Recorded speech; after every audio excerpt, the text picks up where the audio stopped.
10, 9, 8, 7, 6, 5, 4, 3, 2.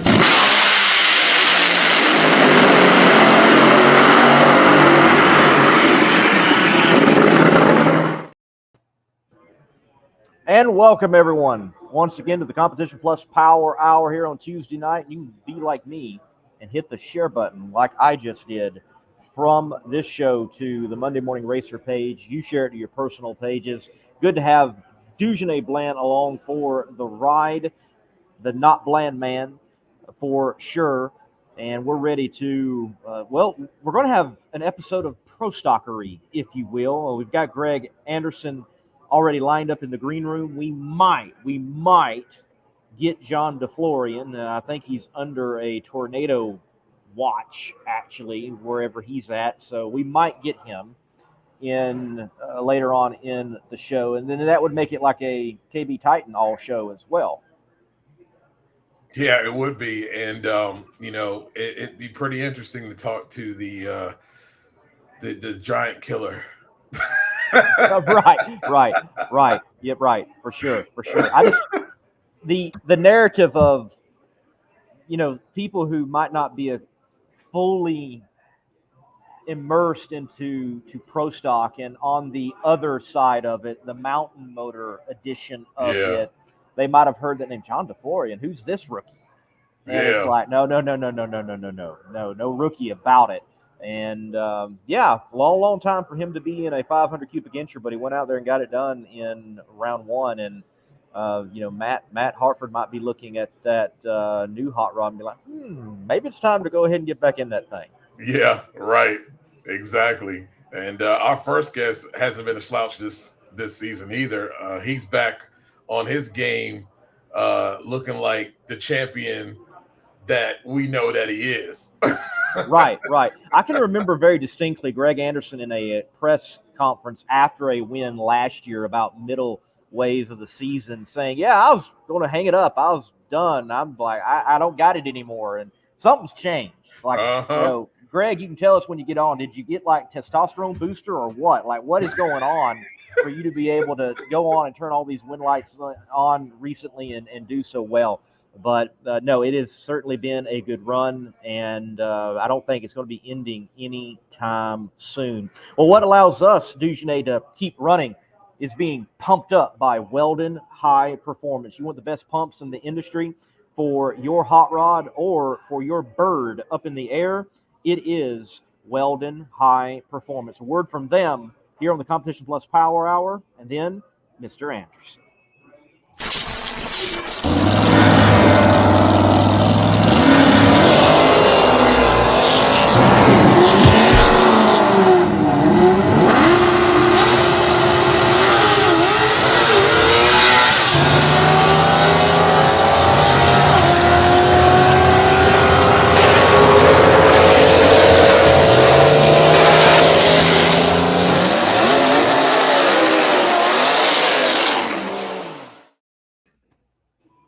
Mr. Anderson, welcome to the show once again. And let's start there. Is it like another shot of espresso? Is it testosterone booster? Is it some new age science we haven't heard about to rejuvenate yourself? What's going on, man?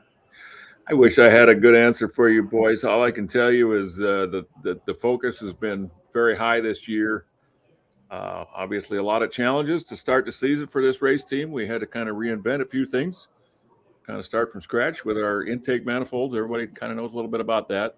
And it's just taken a lot of focus and a lot of drive on my entire race team. We've been working extra hard, and I've said it before, at my age, I need something to get my heart started, to get my mind started, and that's certainly done it for me. So we're being very aggressive right now. We're trying to make a lot of changes, and we're trying to race as hard as we can. We've had a heck of a curveball thrown at us, but you know what? We're handling it. We're staying in our own lane.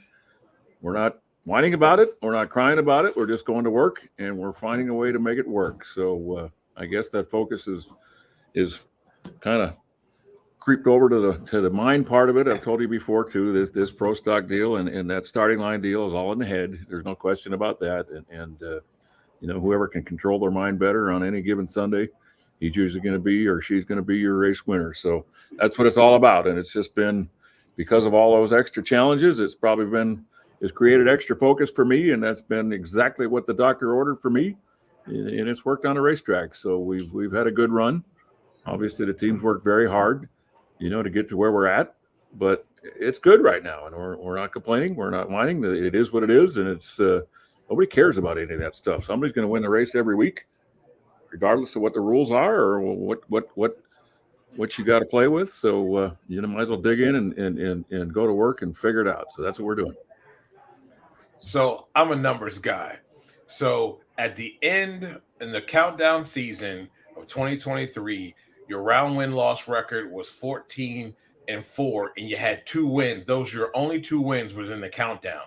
Starting now, 14-4 round win-loss record, guys. He's got 2 wins in the regular season, people. Talk about consistency. If you add all that together, he's 28-8 round win-loss record. Talk about focus. Talk about working hard. It's showing up on the racetrack, Greg. Well, it is, but I mean, there's a lot of help behind the scenes, guys. We merged with the Titan Racing Group in the last year, and I've got a lot of great help behind me. I got a lot of great support behind me. It's certainly not just me. It's been a total team effort, and we have worked extremely hard. And like I say, I can't thank the group around me enough. I've definitely been lucky enough to surround myself with some great people. And that's the only reason I have success on the racetrack is because all the people that support me and row that boat just as hard as I do. I certainly try to work as hard as I possibly can, but I've got an entire shop full of people that do the same exact thing. So, the results show, and the entire race team's got a lot to be proud of right now, especially this year. And it's going to be a fun year. It's a long year, so we're not going to get too carried away with what's going on right now. We're definitely doing well. But, a long way to go. So we'll see what happens. But we definitely feel we can make our race team better as we go through the race season. So we're hoping we can be better yet when we come to midseason, when we come down to the countdown at the end of the year. It's been a great start, but we're hoping we can progress. We can't sit on what we've got. We'll get passed by in a heartbeat. So we all know better that in this class, if you don't go to work every single day, you turn into a first round loser in a hurry. So you're only as good as your last race. And regardless of what you did your last race, you better find something better by the time you get to the next race. So that's the goal every day for this KB Titan Racing team.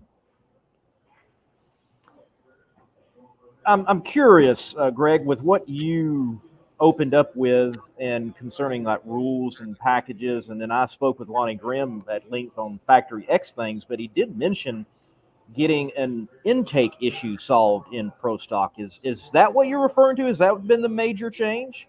Yeah, basically they made some new rules over the winter that changed the way we had to basically build our intake manifolds and what we could do with our intake manifolds. So it completely threw us for a loop. We had 8 years of tuning and 8 years of basically running what we had in the manifold, which in our eyes were 100% according to the rules. There was certainly nothing written in the rules that you could not have a divider down the center of your manifold, which was the main thing we had in our manifold.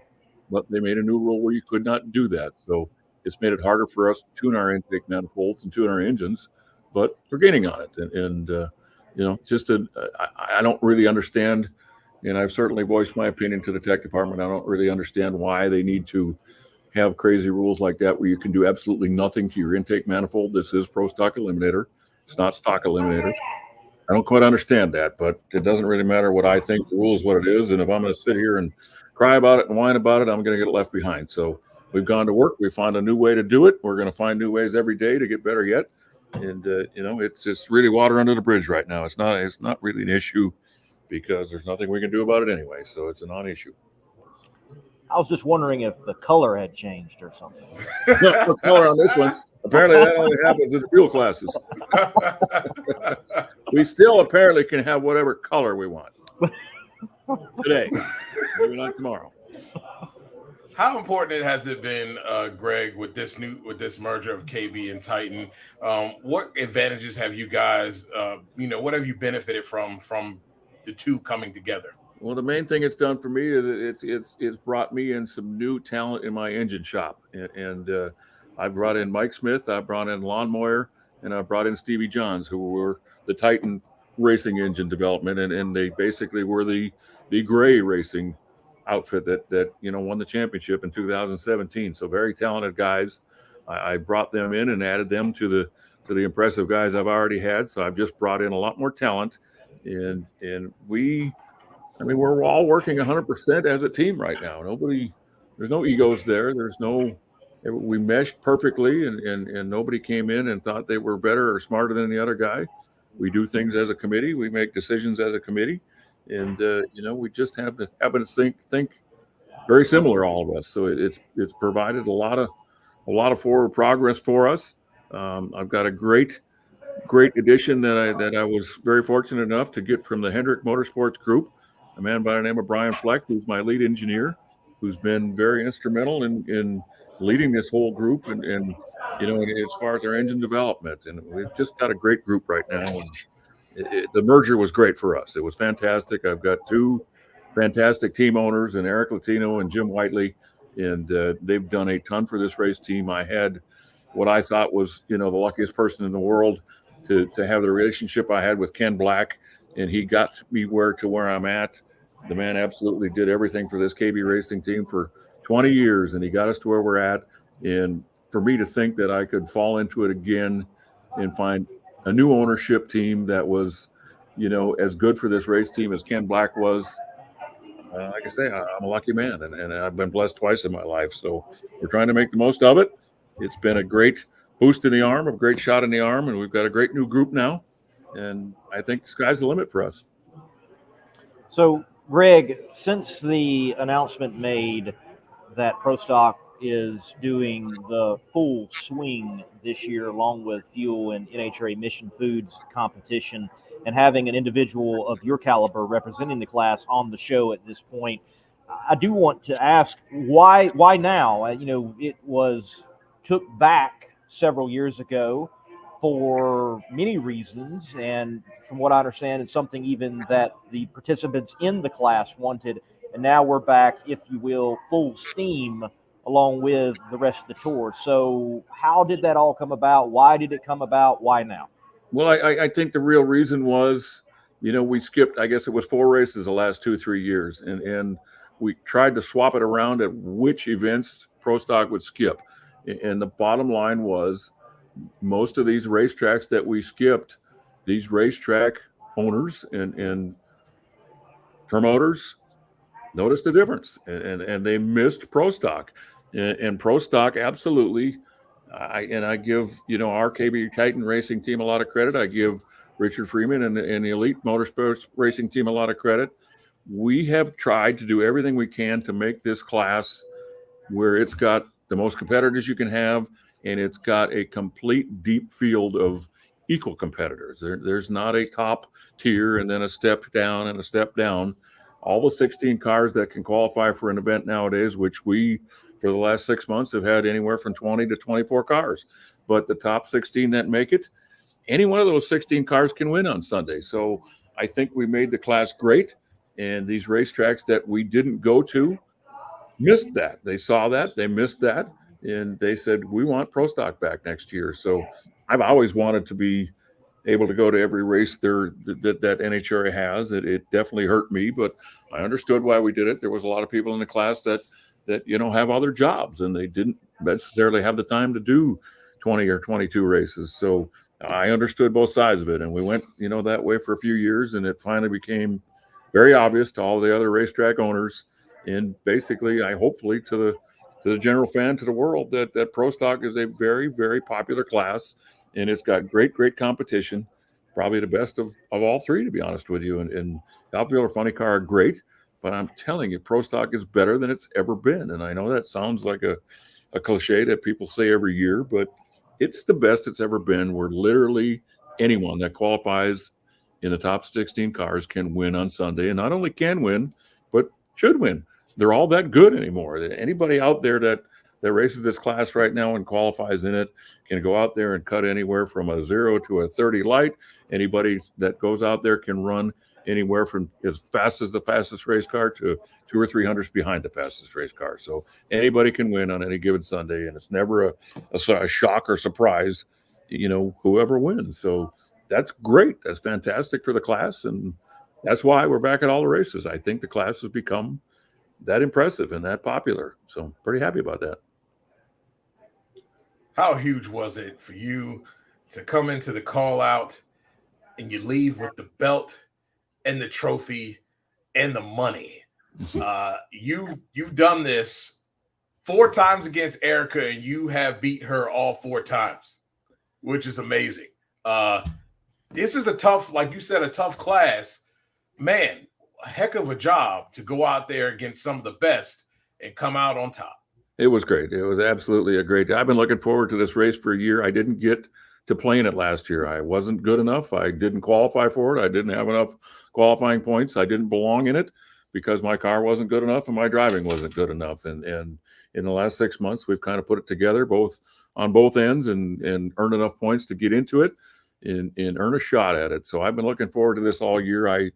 I remember so many of these in the past, the K&N shootouts and all the previous sponsors we've had, the Mr. Gaskets. It's gone a long ways back. I've got a lot of great trophies in my office that came from these specialty events, these shootout races that we've had, and they mean a ton to me. And that money, if people are going to get on this show and tell you that money doesn't matter to them, there's something wrong with them. It matters to me.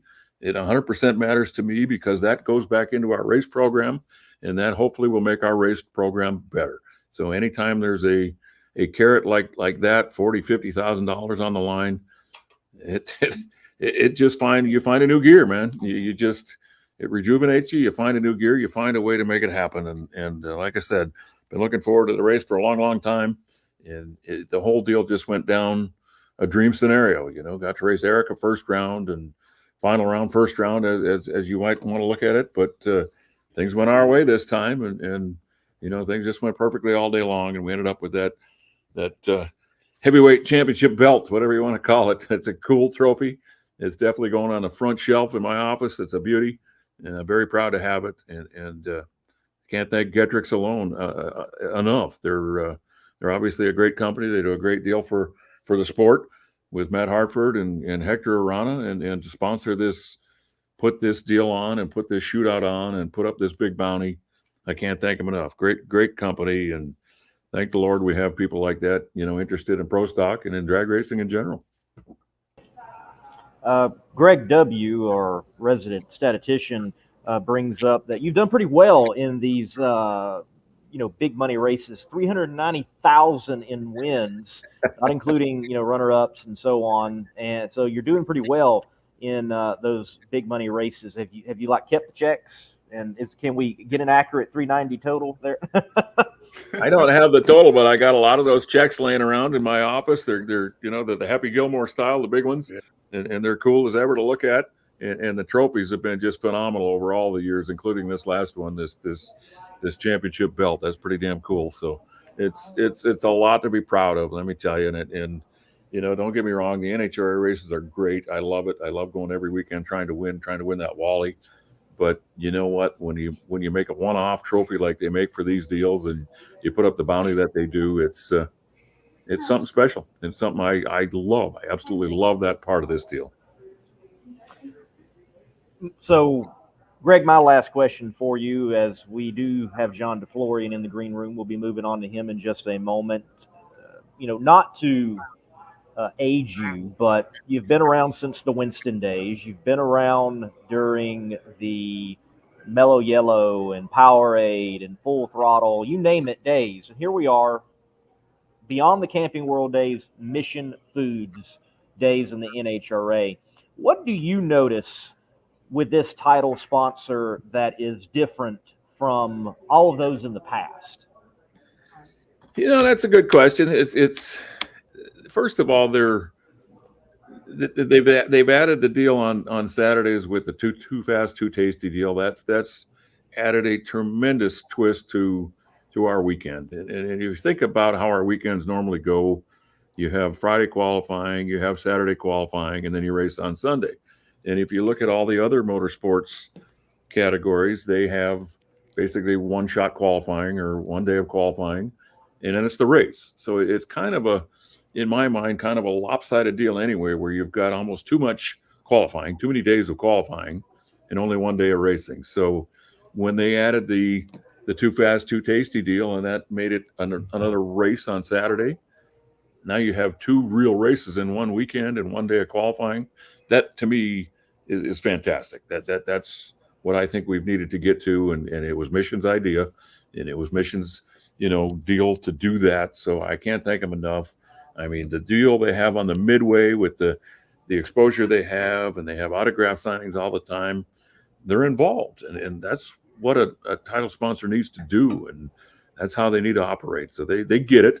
They absolutely understand. They get it, and we can't be, happier about how they've decided to go about that, and all these autograph sessions and all these deals that we do for them. That's great. That's what's great for the sport. That's great for the class.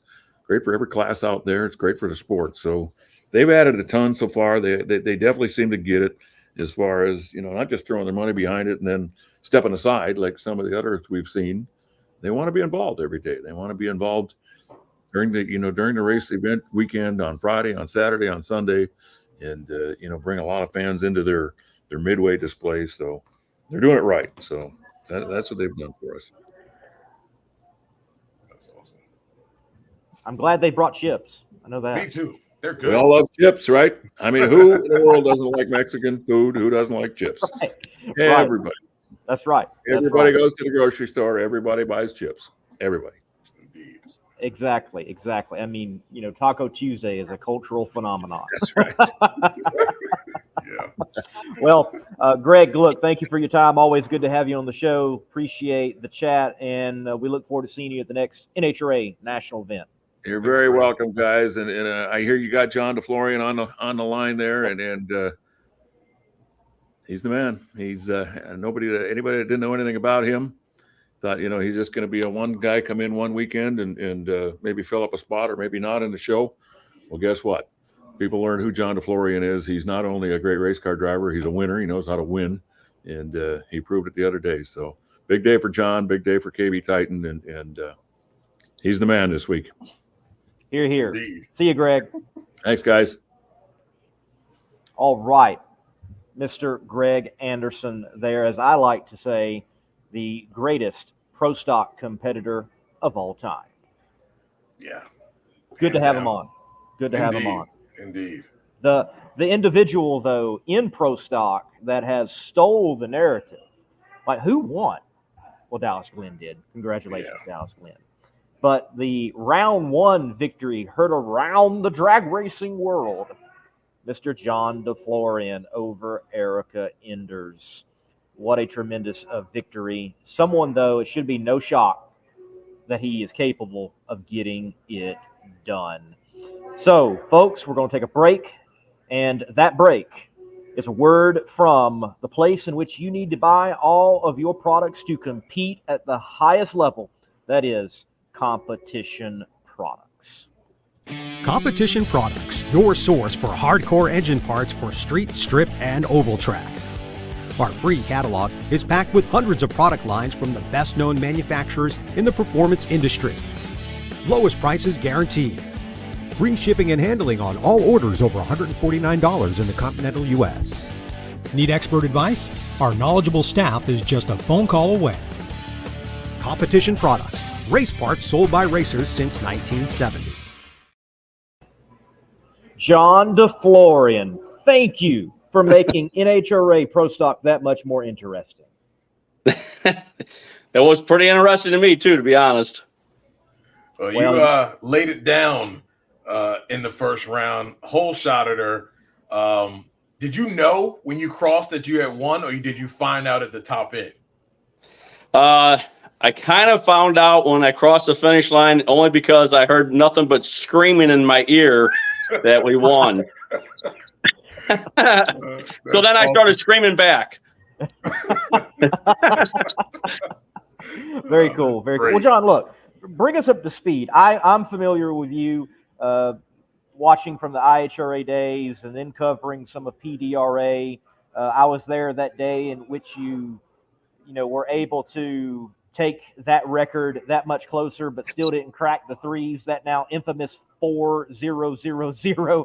Nonetheless, tell everybody what you have done in drag racing, and it's even beyond driving. Like, these cars intimately, and you drive them. Yeah, I guess that's probably true. I work for Jerry Haas. I'm shop foreman at Jerry Haas Race Cars. I've been there come next Tuesday, 36 years. So that just tells you I'm old. That's all that does. But it's been my passion. Drag racing and race cars have been my passion my entire life.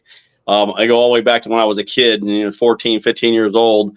And it kind of started back then, but it started, as a kid, I was messing around with, mini bikes and go-karts and stuff like that. And I just had this, fascination with things that ran, and it just never let up. And, fortunately, I had a lot of really good people along the way help me and allow me to come into a sport that I love and come into an industry that I love just as much. Building race cars is only second to me being in the driver's seat. I absolutely love to be in the driver's seat. That's the place I just feel at home at. And but building these cars is right there with it.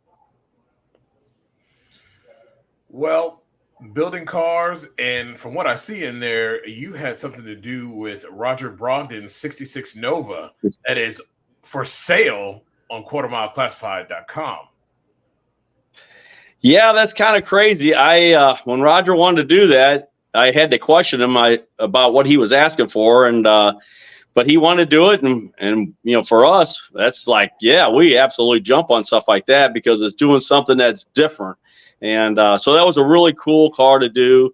And I heard that it was coming up for sale, which was a little disappointing, but it's Roger. He's liable to change his mind tomorrow. So you never know. But that was a really cool car to do. And over the years, we've had a lot of really, really interesting, cool, different cars to do. And that's what makes it exciting. I love building pro stock cars. I love building pro mod cars, top sportsman cars.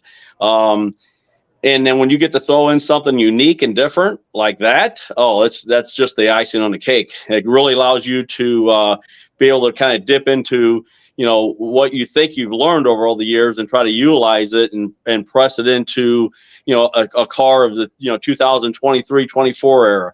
And so that was a really fun build to do. And we like those challenges.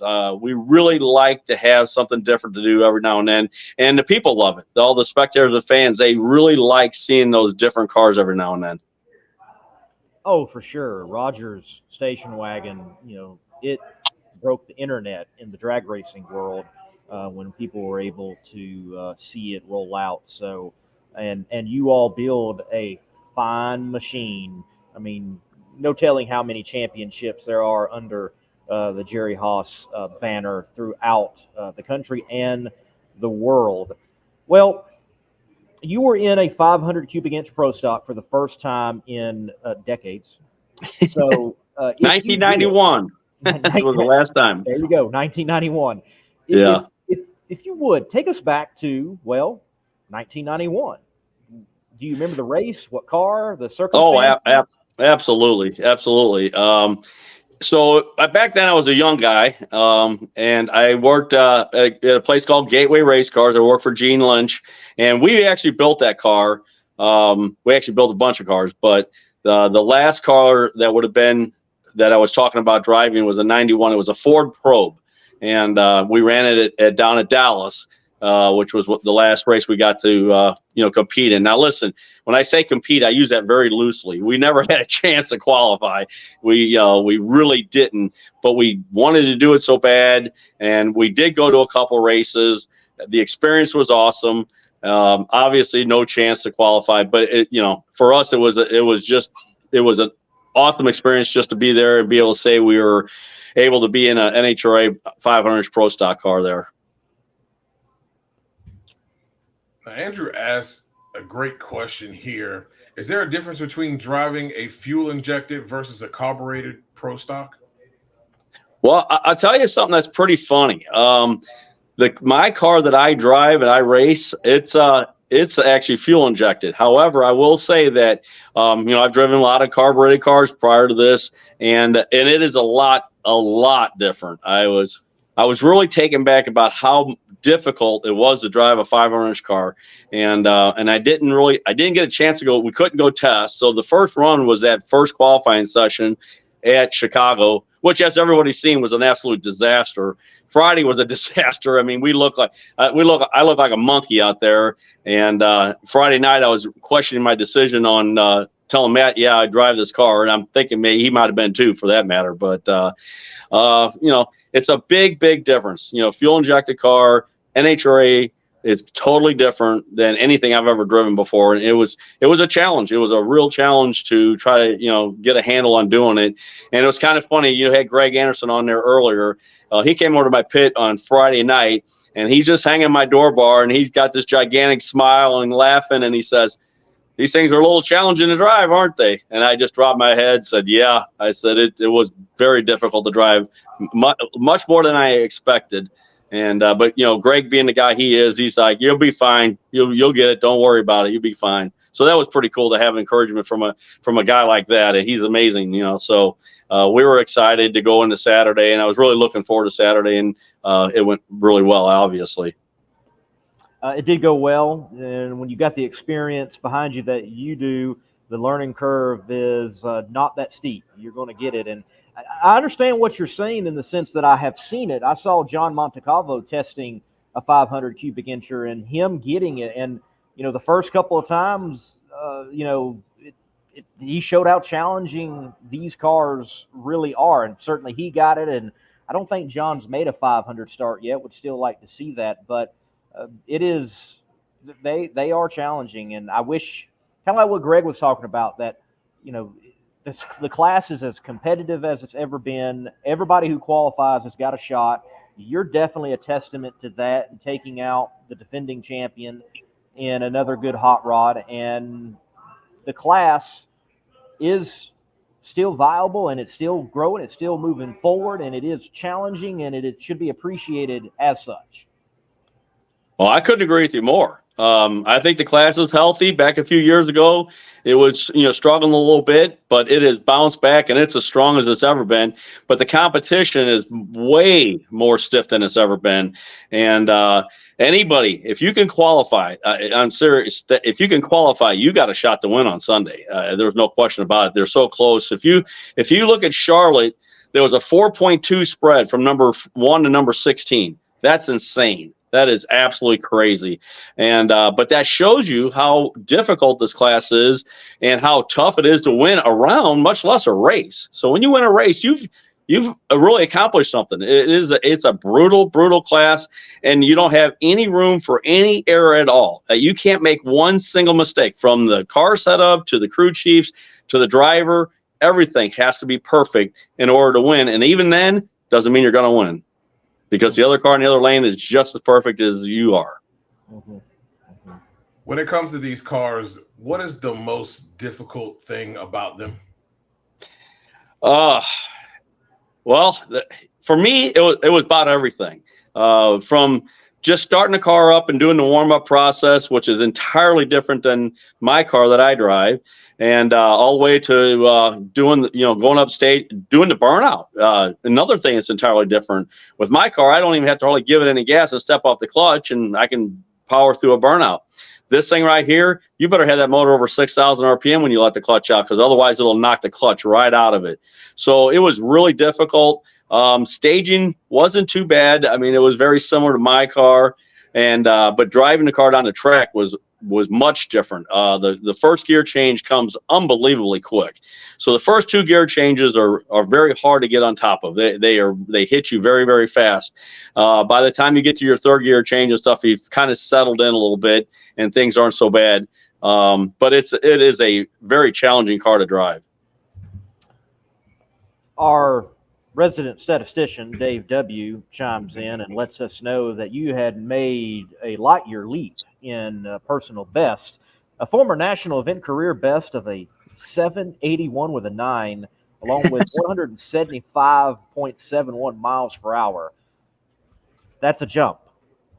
You know, that's actually pretty funny because I wouldn't have thought anybody would have known that. And if somebody would have asked me, I would have just said, I don't remember because it was a long time ago. But that's right. And I'm impressed. I'm really impressed that somebody found that or knew that. Yeah, it is a bunch different.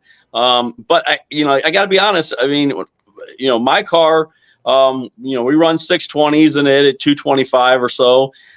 So I'm very comfortable with the speed.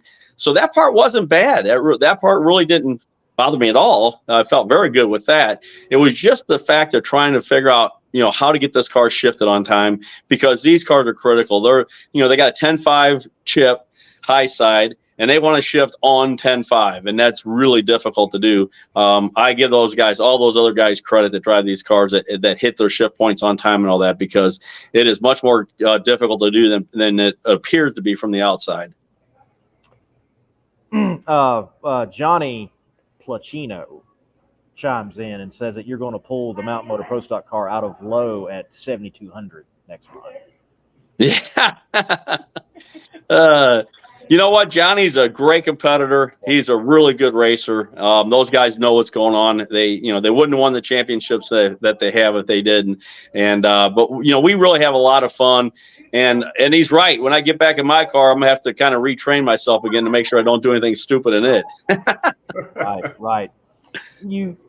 So what's the partnership? What's the angle with yourself and Hartford? Because Total Seal was on your hot rod at Z-Max, and now you're shaking down the new car, which I imagine after getting a win light, that new car's getting yanked from you all of a sudden. Yeah. But you're right.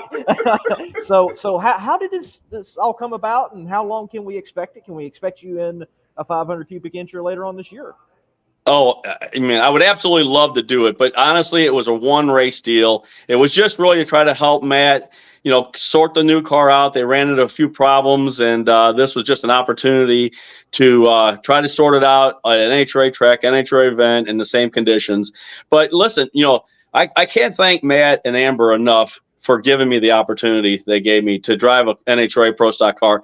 As we talked about earlier, last time I drove one was in 1991, and I resigned myself to the fact that was it. That was my time, and that was never going to happen again.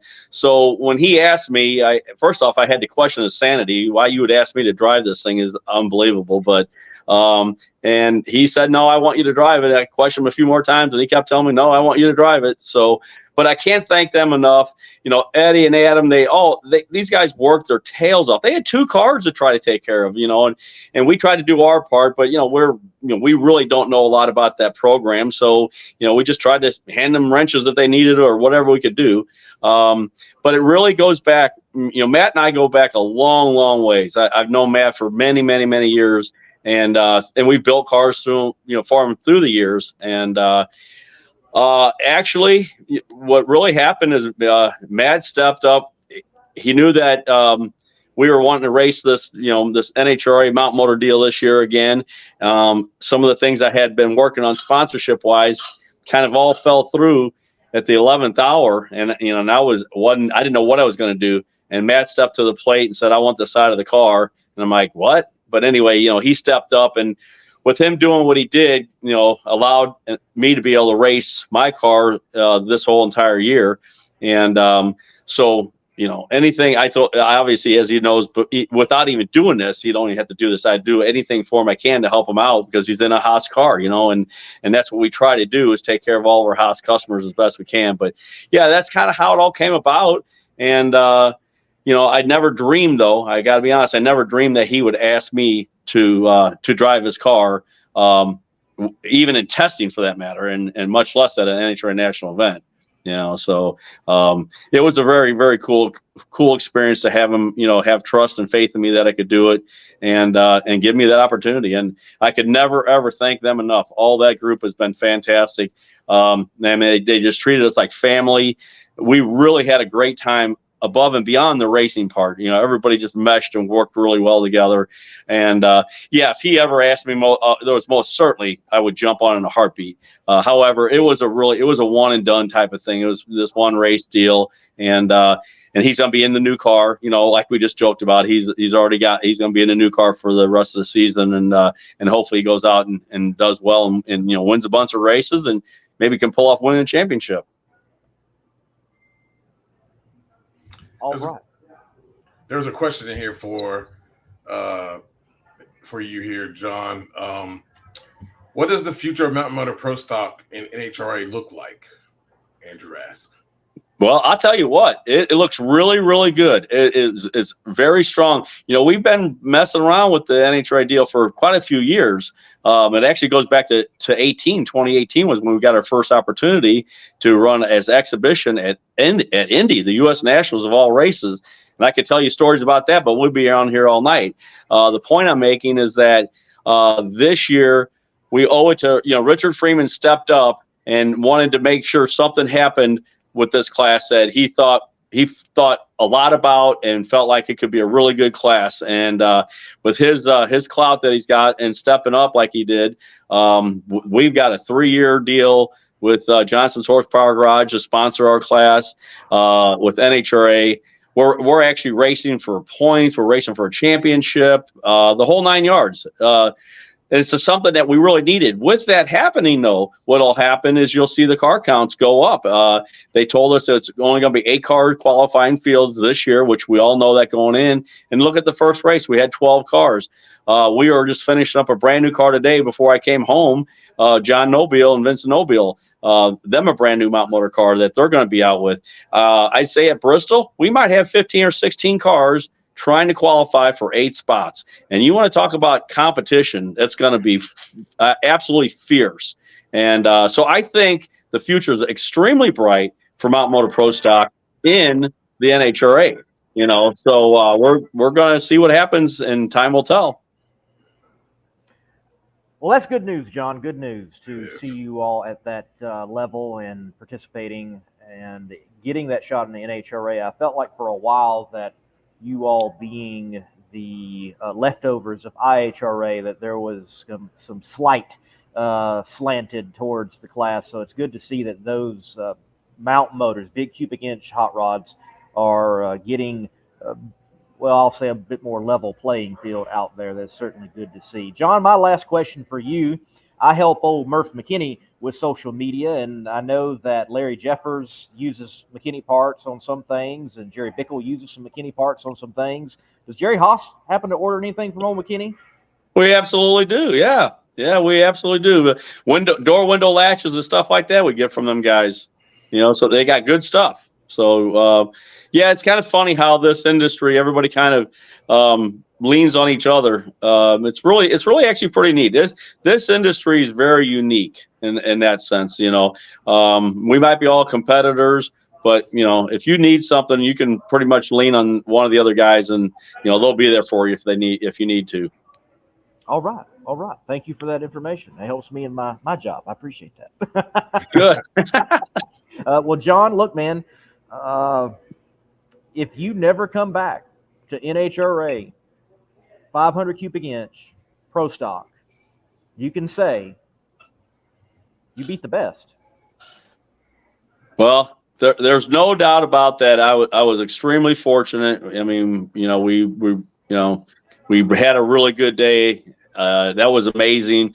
And listen, I don't take anything away from Erica at all.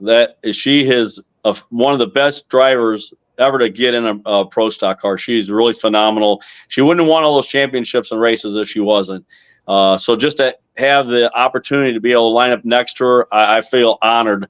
And when we rolled out Sunday, for me, I was just happy to be able to be there and have that chance and opportunity. And, fortunately for me, it worked out really, really well. Maybe not as much for her, but it did for me. And it's something that I'll treasure forever. That's a memory that I will have for the rest of my days, because the odds of it happening again are very, very slim.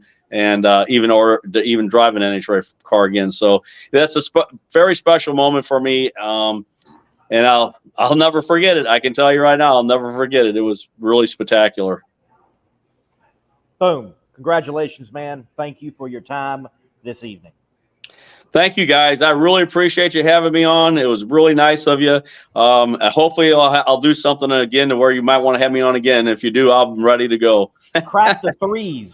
Crack the threes. Somebody. Yes. Oh, that one there's listen, that's haunted me more than you understand. I mean, when we ran that 4-0-0-0-0, I mean, it was zeros everywhere. And I'm like, man, 1/10,000th. Really? Come on. Yep. It's been an elusive barrier. And I'd be honest with you, we have tried numerous times to get it. And it's one of those deals, again, where you got to be perfect and the conditions got to be perfect. Everything's got to be perfect. It will happen. I just don't know when, but I believe it'll happen. And I'm hoping and praying that we do it. We've been there so close so many times. So time will tell. Yes, sir. Thank you, John. Thank you, guys. You guys have a great evening. Take care. You too. John DeFlorian, man, doing it all, consulting on them, driving them from Mountain Motor to NHRA 500 cubic inch. We just need to get them in a pro mod now, I guess. Whatever, I don't know. I mean, just do it all. Just do it all. Yeah, that's pretty awesome. To have your hands in so much cool stuff too. It's awesome.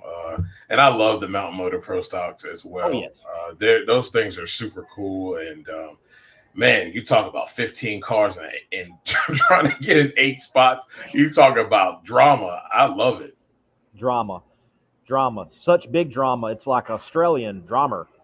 Yeah.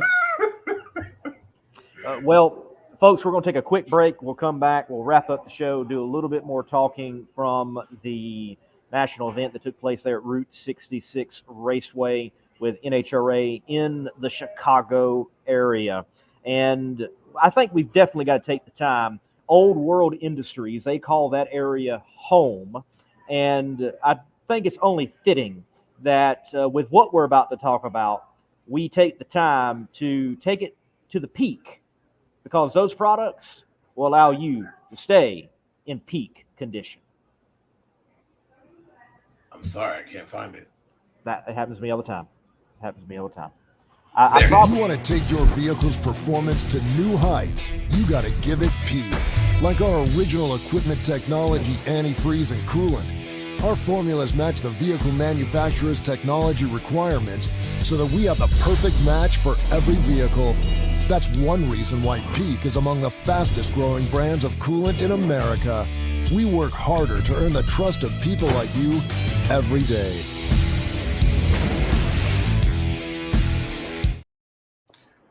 Shout out to Peak too for sponsoring Drag Race Bracket Bonanza.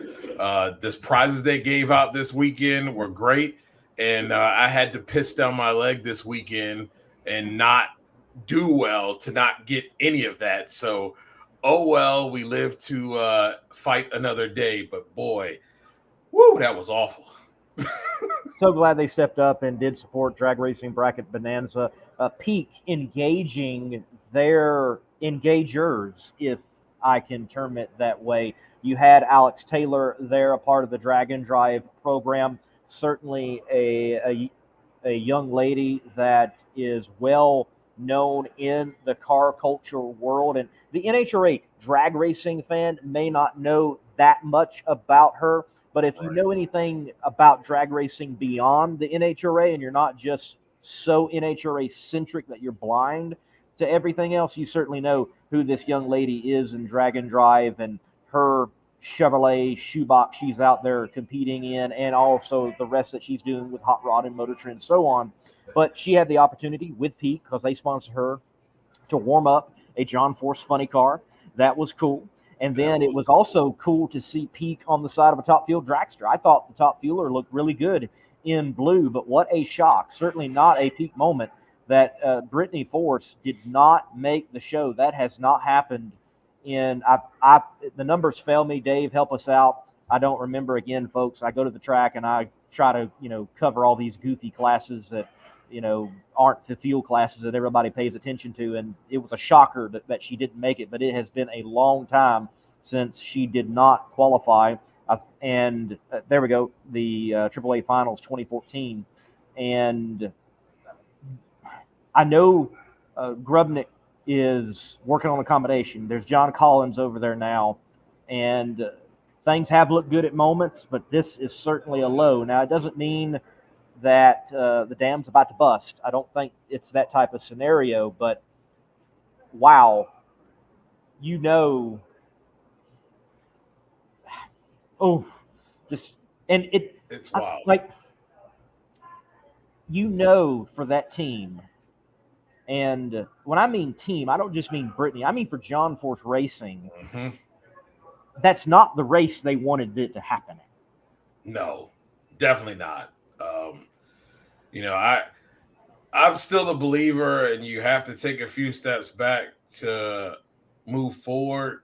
But I also think they're really on the struggle bus right now. Not sure exactly, you know, because it's a level. They've just been inconsistent. Sometimes they've hit it, and then there's other times that they just can't even seem to find it. And I thought there was a point made on my show, and Drag Racing Mayhem is making that point now, that it seems like since Max Savage has left, everything's kind of gotten out of whack for them. It ain't been the same since he's been gone. Not sure how much that makes a difference. That's not taking away anything from John Collins. I'm just saying, and that's a good point, that it's been different since he's been away. Yes, and you know, I'm sure that there's the thoughts of, yeah, we definitely need to get Peak Win in that car, in that hot rod, and Yes. we need to get this ship turned around and put the sails out and go full sail. And it happened quickly. And I suspect that John Force, and it being John Force Racing, I remember Austin Prock was not running well in that Top Fuel dragster a couple years ago, if I remember correctly, and had some good people on that duo for crew chiefs, and they went and they tested in Indy, and they got that problem figured out, whatever it was. I say problem, but just figured out whatever they needed in the combination, and it looked like a completely different team and car in the countdown scenario. So I highly expect that John Force Racing is going to put the effort forward as they have in the past, if not more so, and you're going to see that hot rod turn around. Yeah, I agree. I just felt it's a matter of time. I think this miss will definitely, basically circle the wagons, so to speak, get the rally cap going, and I think we'll see a much improved, outfit come Epping. Yes. I do also want to take the time. Now, when I say this, for the many viewers that are watching that routinely tune in to the Competition Plus Power Hour, and thank you for doing so, I don't think I am expressing any of this to you. But what is it with so many NHRA fans, followers, whatever you want to call them, that want to knock a successful event because of the optics of the situation? So Yeah. I don't know about Friday. I was not there Friday. I heard someone ripping it around the high banks of a dirt oval in southern Illinois, and I was like, I'm not going to make Chicagoland anywhere. I'm going to catch me a dirt track race, and watched a great little dirt track race at Kamaki or I can't remember the name of it. It's a very strange county fairground speedway. Great time. All right, man. There was a flip. There was 3 wide racing, banging off the wall. Right rear quarter panels were gone by the end of the night on those late models. Good show. Yeah. But it was a great show also when I got there Saturday and Sunday for the national event at Route 66 Raceway. And there was a good crowd both days. And I understand the north side was not completely open. The north side was not completely full. I get that. that does not mean that there was not a good crowd there. The crowd that was there is not fitting at other national event tracks on the circuit. And you also have it announced that there is now a multi-year extension for this facility, and this is the only thing happening for this facility drag racing wise. That is all good news. Why are we bagging anybody on the optics of it? Yeah, I don't get it, because me personally, I think it's all about doing what you have to do, right? I mean, we see it in Pomona where they have, sponsors and other things covering the other stands, and you have to do what you have to do. I mean, just think about how bad it looks if you open both sides and everybody spreads out. It doesn't look nearly as good at all. And then that allows, if you guys saw it, allowed for the TV trucks to have their big jumbotrons right in front of the crowd. So yeah, I thought I know I talked to Dave on Friday when he was there. Dave W was there, and he said that the crowd, I thought it was kind of small, but that was from the NHRA TV vantage point. But it was a good crowd there on Friday for a Friday crowd. And yeah, I don't understand the always throwing dirt on stuff. It's like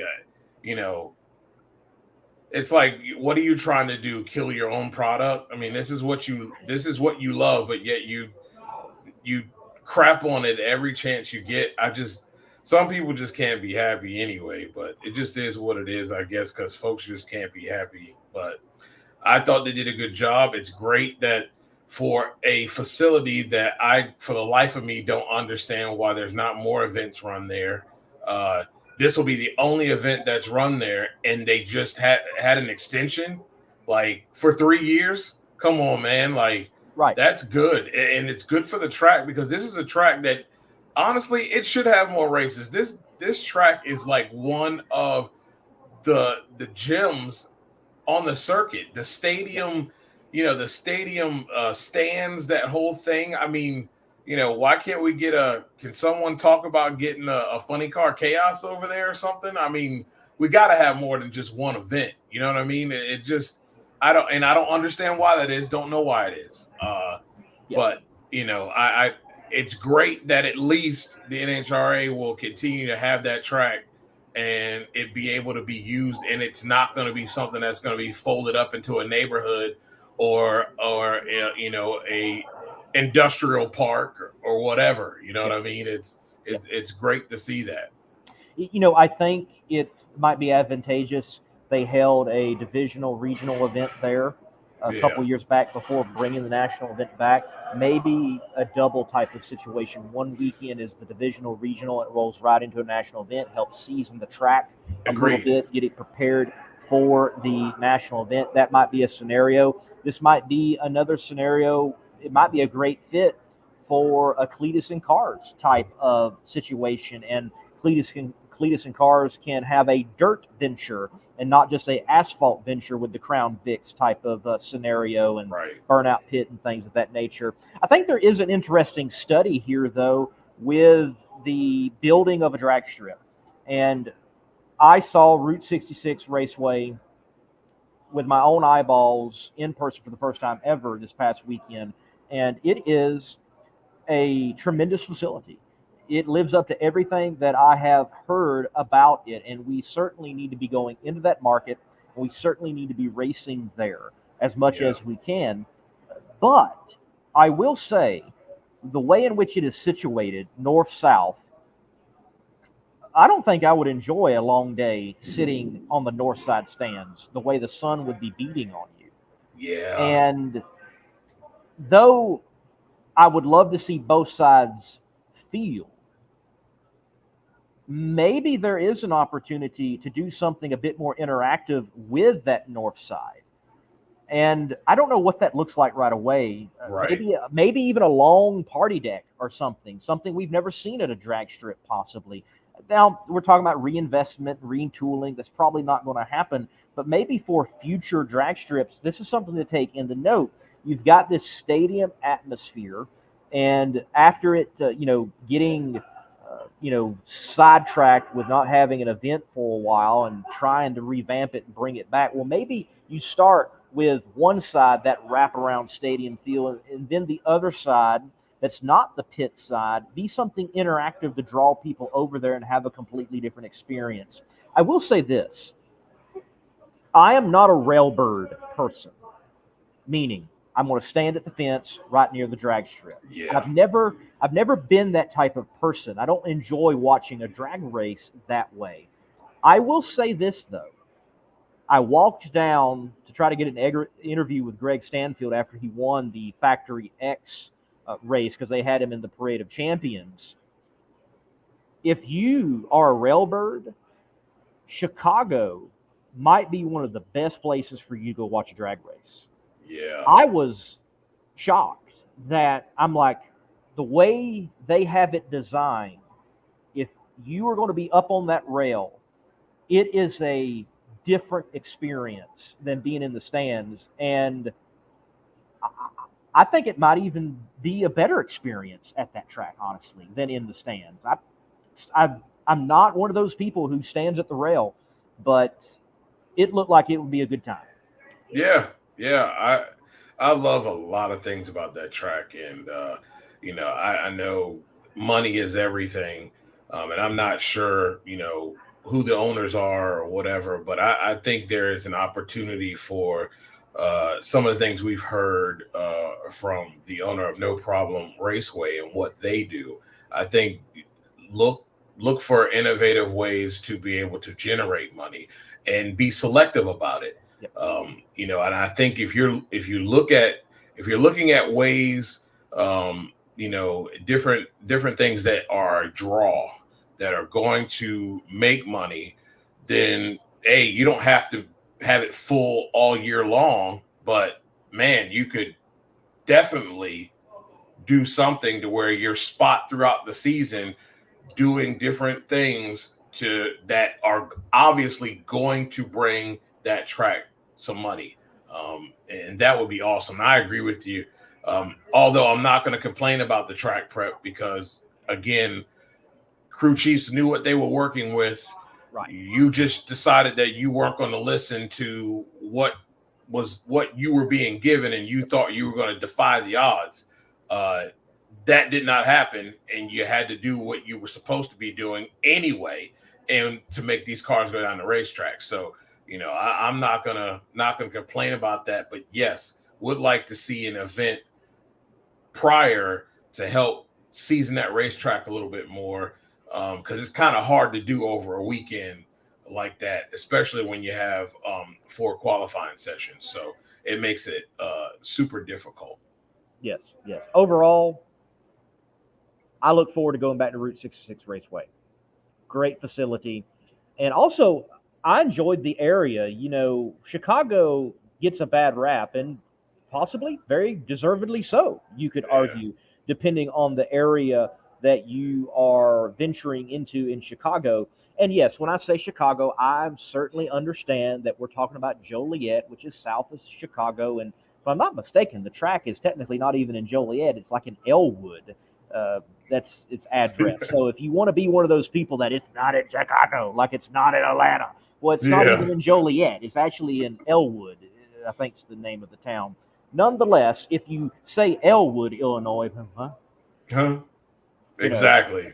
But the area in which it was in, I stayed in Joliet, about 20 minutes away from the track, and you had all the amenities you could ask for, and it was easy to get to, and parking was easy. I felt like it seemed like it flowed well. Granted, I know I park in media parking, but it seemed like things were working out well on where people were getting parked, and it was a nice facility. It was a great national event, and stop complaining because there's nothing to complain about. No, it was a lot of great action. I thought Pro Mod was absolute fun. You had Eric Dillard winning the thing, but every car was just absolutely competitive. Poor Chris Thorpe with that red light against Belushi. But it was great action. I'm loving the pro mod class right now. There's a lot of great, obviously, you have, the J.R. Grays and, Lyle Burnett, all those big names. But man, every car is competitive, and any car can win. And I thought the action was amazing this weekend. All across the board, we had some great storylines from John DeFlorian to Matt Hagan winning, and TJ Zizzo. We haven't mentioned TJ Zizzo yet. We had TJ Zizzo on last week. He was so excited about coming back out and racing for the first time in 2024, doing it at his home track. He gets his first ever career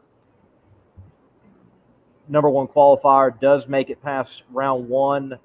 Such a good showing for him. As Dave W. mentions, I certainly know the Stanfield Factory X final, Aaron Stanfield versus Greg Stanfield. One in the Rare and Morrison throwback-looking car, the other one in the Rod Shop throwback-looking car, awesome. Duking it out. Rod Shop gets its 50th win of that brand in NHRA drag racing. Spectacular. By the way, you can see all that action on the Monday Morning Racer YouTube channel, Factory X on the Monday Morning Racer YouTube channel, presented by McKinney Corp. Great footage, too. Great footage. Dave W., I did not get pancakes. I did not. I got to do that next time. How were they? We're waiting. They had to have been good. Type. We need type quicker. Come on. They had to have been good.